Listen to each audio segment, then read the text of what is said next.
Shalom saudaraku, yuk kita membaca Alkitab dari Injil Matius 18 ayat 1-35.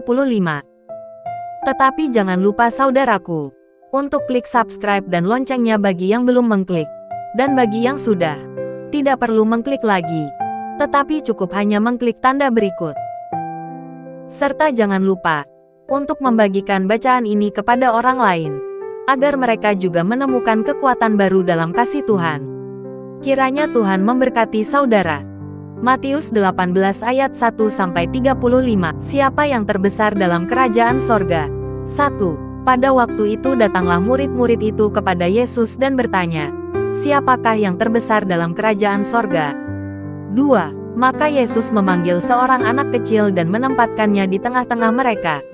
3. Lalu berkata, Aku berkata kepadamu, sesungguhnya jika kamu tidak bertobat dan menjadi seperti anak kecil ini, kamu tidak akan masuk ke dalam kerajaan sorga.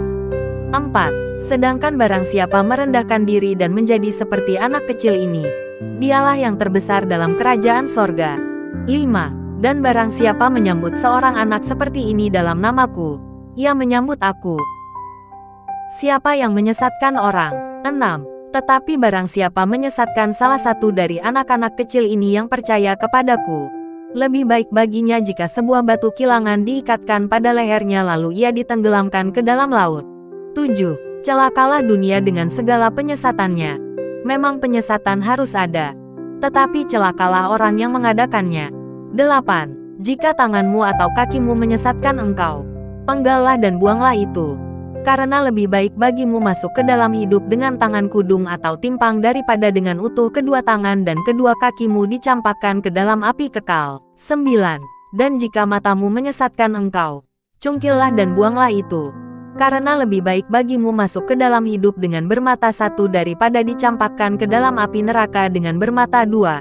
10. Ingatlah, jangan menganggap rendah seorang dari anak-anak kecil ini.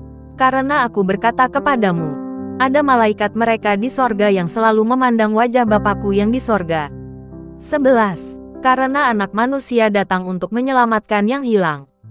Perumpamaan tentang domba yang hilang. 12. Bagaimana pendapatmu, jika seorang mempunyai 100 ekor domba, dan seekor di antaranya sesat? Tidakkah ia akan meninggalkan yang 99 ekor di pegunungan dan pergi mencari yang sesat itu?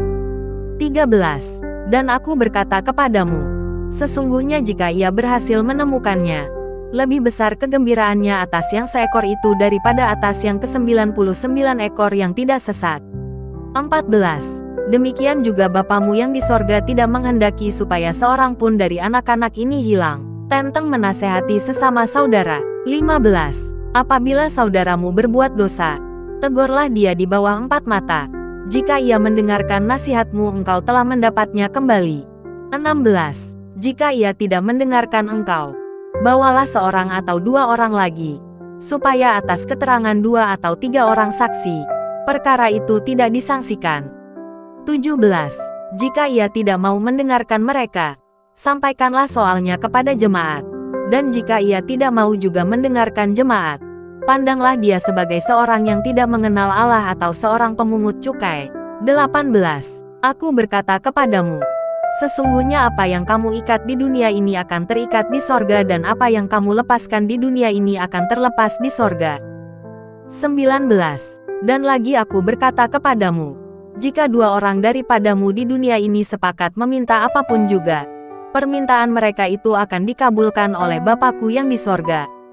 20. Sebab di mana 2 atau 3 orang berkumpul dalam namaku, di situ aku ada di tengah-tengah mereka. Perumpamaan tentang pengampunan. 21. Kemudian datanglah Petrus dan berkata kepada Yesus, Tuhan, sampai berapa kali aku harus mengampuni saudaraku jika ia berbuat dosa terhadap aku? Sampai 7 kali? 22. Yesus berkata kepadanya, bukan, aku berkata kepadamu, bukan sampai 7 kali, melainkan sampai 70 kali 7 kali. 23. Sebab hal kerajaan sorga seumpama seorang raja yang hendak mengadakan perhitungan dengan hamba-hambanya. 24. Setelah ia mulai mengadakan perhitungan itu, dihadapkanlah kepadanya seorang yang berhutang 10.000 talenta. 25. Tetapi karena orang itu tidak mampu melunaskan hutangnya, raja itu memerintahkan supaya ia dijual beserta anak istrinya dan segala miliknya untuk pembayar hutangnya. 26. Maka sujudlah hamba itu menyembah dia. Katanya, sabarlah dahulu. Segala hutangku akan kulunaskan. 27. Lalu tergeraklah hati raja itu oleh belas kasihan akan hamba itu, sehingga ia membebaskannya dan menghapuskan hutangnya. 28. Tetapi ketika hamba itu keluar, ia bertemu dengan seorang hamba lain yang berhutang 100 dinar kepadanya. Ia menangkap dan mencekik kawannya itu. Katanya, bayar hutangmu.